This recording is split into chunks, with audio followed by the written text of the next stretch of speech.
నిమాసి బాబా తెలుగు రాష్ట్రాల్లో తిరుగులేని స్పిరిచువల్ గురు. బాబా ప్రవచనాలు యూట్యూబ్ లో పెడితే వేల కొద్దీ వ్యూస్ ఉంటాయి. ఫేస్బుక్ లో పిక్ పెడితే లక్షల్లో లైక్స్ ఉంటాయి. నిమాసి బాబా ఒక భక్తి సునామీ, భూమి మీద భగవంతుడి బినామీ. ఎవరైనా చేతుల్లో లైన్లు చూసి మనుషుల ఫ్యూచర్ చెప్తారు, బాబా మాత్రం స్టోరీ లైన్ విని ఆ సినిమా ఫ్యూచర్ చెప్తారు. నమస్కారం బాబా. కథ విని బాగుందన్నారు. ఎంత బడ్జెట్ లో తీయమంటారు? సినిమా బాగుండాలంటే చూడాల్సింది బడ్జెట్ కాదు నాయన, సబ్జెక్ట్. హాలు నిండాలంటే సీన్ బాగుండాలి, సీన్ బాగుండాలంటే స్క్రీన్ ప్లే బాగుండాలి. నా లాస్ట్ సినిమా సబ్జెక్ట్ కూడా మీరు బాగుందన్నారు, కానీ ఫట్ అయిందా? అవును బాబా. అవదా మరి? నేను ఎప్పుడు చేయమన్నాను రిలీజు? వేసవి కాలం. మీరు ఎప్పుడు చేశారు? వర్షాకాలం. వాష్ అవుట్ అవదా? మన రాఘవ, ఆయన అదే రాఘవేంద్ర రావు, నన్ను నమ్మి రామదాస్ సినిమాని సీజన్ లోనే రిలీజ్ చేశాడు. ఎంత పెద్ద హిట్ అయిందో తెలుసుగా. డేటు మారితే ఫేటు మారుతుంది ఆయన. నా కోసం భక్తురాళ్ళందరూ నిరీక్షిస్తున్నారు. వెళ్ళి వాళ్ళని అనుభవించాలి, అదే అనుగ్రహించాలి.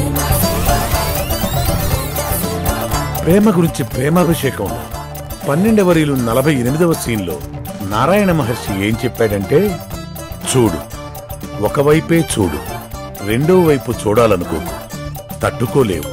అందుకే మనం ప్రేమని ఒకవైపు నుంచే చూడాలి. ఈ డైలాగ్ ఎక్కడో విన్నట్టుందే. బాబా ప్రవచనాల్లో వినుంటారు. బాబా జై నివాస్ బాబా. బాబా, ఈ మధ్య నా బతుకు మరీ కష్టమైపోయింది. దరిద్రం నా చుట్టూ వైఫైలా తిరుగుతుంది బాబా. ఒక్క ముక్కలో చెప్పాలంటే కుక్క బతుకైపోయింది. బాబా, నీకు జరిగింది జరగబోయేది అంతా తెలుసు.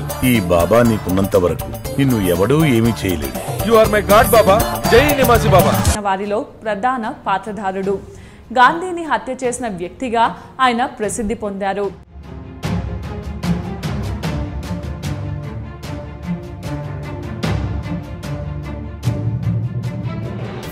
గాడ్సే పూర్తి పేరు నాథూరామ్ వినాయక్ గాడ్సే.